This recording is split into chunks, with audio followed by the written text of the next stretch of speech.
Hi everyone, and welcome back to the kitchen. Today I'm going to show you how I make butternut squash soup. Come along with me.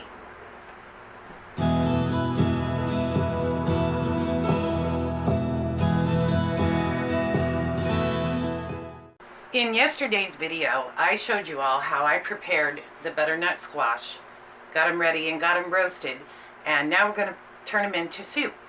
For those of you that didn't see that video, I will leave a link right up here, and you can go to it and watch it later.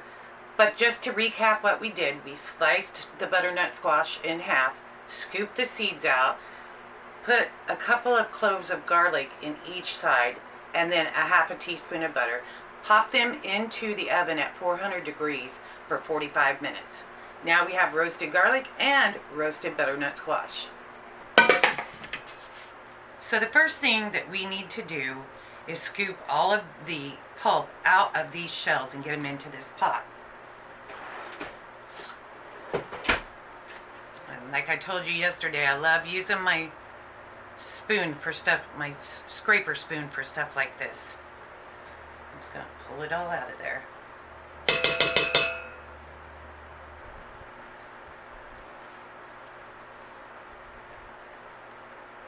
During this process, you want to be careful not to get any of the peeling in your soup because it's pretty tough. So you want to make sure you don't get any of that in there. You just want that pulp out of the center. It is important to say that it does need to cool down before you do this step. So you want to probably roast your squash fairly early in the day, so that it has time to cool down. And you notice I'm putting them up, just going ahead and putting them cloves of garlic in there as well.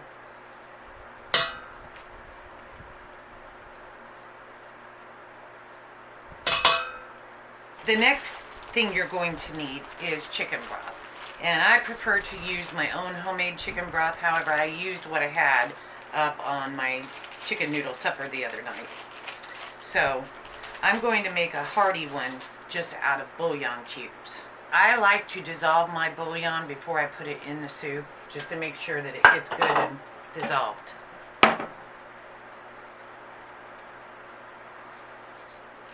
So I'm putting 3 bouillon cubes into 2 cups of water. I'm going to pop it in the microwave for a few minutes and make me some chicken broth.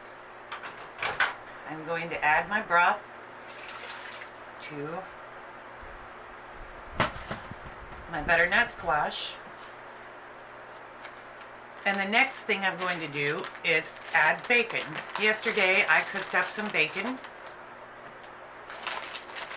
And this is why you won't see me adding any salt to this soup, because the bacon has salt in it and the bouillon has salt in it, and I just don't want to be over salty. You can always add salt later on. And I'm just going to cut this bacon up into pretty small pieces because I want it to cook up and release a lot of fat into this soup to make it savory. Give it that savory flavor. Put that in there. Trick my husband. He won't eat anything unless it has meat in it.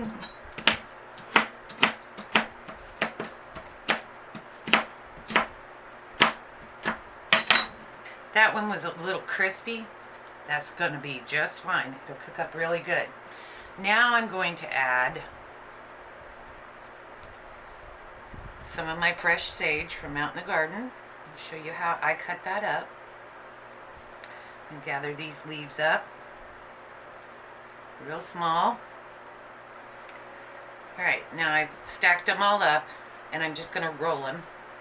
I'm going to take my knife and just cut small slivers.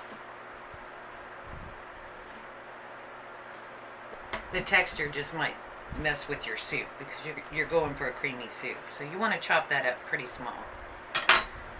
Throw it in the pot. And this amount of sage you put in is based on what you like in flavor. We like a lot of sage. We love the flavor of sage. Alright, so we're going to put that on the stove and turn it on medium heat and let it simmer for a while.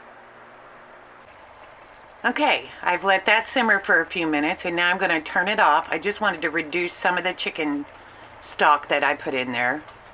Just a little bit. I'm going to turn that off and we'll be ready for the next step as soon as it cools down a bit. It's still steaming a little bit, but I don't think it's going to damage my blender. So I'm going to go ahead and get that in. And if you have one of those hand blenders, you could use that too. I've never had one. It's on my wish list.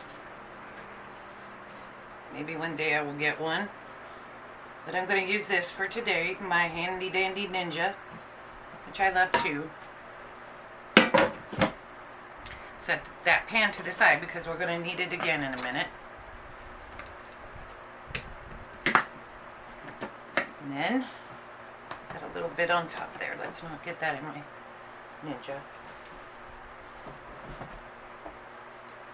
Okay. Blend it up. This step is necessary because if you don't, you'll get strings in there, and that's part of the texture that a lot of people don't like. Part of the reason why people don't like squash is because of that stringy texture that it gets sometimes. But that's blending up all that sage and the bacon all into little tiny bits.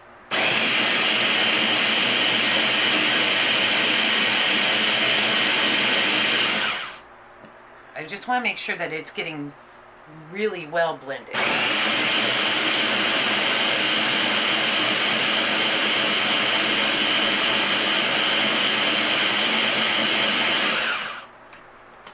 Okay, let's see how that looks. Oh yeah. See that texture? It almost looks like pumpkin. Like you would use for a pumpkin pie. Alright, let's take this out. That's the texture that you are definitely looking for. Clean as I go, person. Okay. And now we're going to put that all back into our pot. And this pot actually was probably too big, really, for what I'm doing here.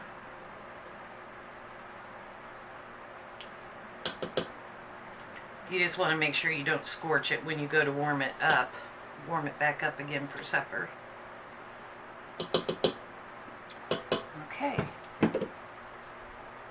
Put this back on the burner. And we're going to have to be really careful this time because it will scorch. But I'm just wanting to cook it down a little bit more,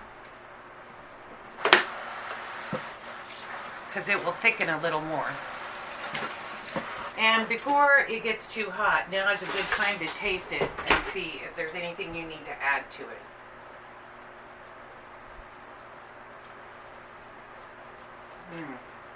No.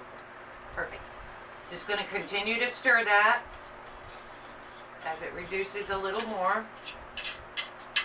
And now I'm going to add cream just to make it to the amount of consistency that I want. As this cools, it will go ahead and thicken up some more. The cream will also cause it to thicken. Let me show you. I'm bringing it over here so I can show you how that's creaming up.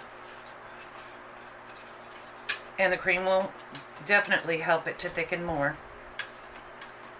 But that's the consistency that you want. And you just stir that up really good, and it's ready to go. Okay, I dished up a bowl of it, and I put Greek yogurt, a scoop of plain Greek yogurt on top. I diced up some of my green onions that are still growing out in the garden, and put a couple leaves of fresh sage on top for garnish. Let me know how you guys like this recipe in the comments below. And if you like getting recipes from me, go ahead and subscribe to the channel and ring the bell and get notifications so that when I upload a video, you will be notified and will be able to see it. That's a wrap for today. Until next time, love and peace to everyone.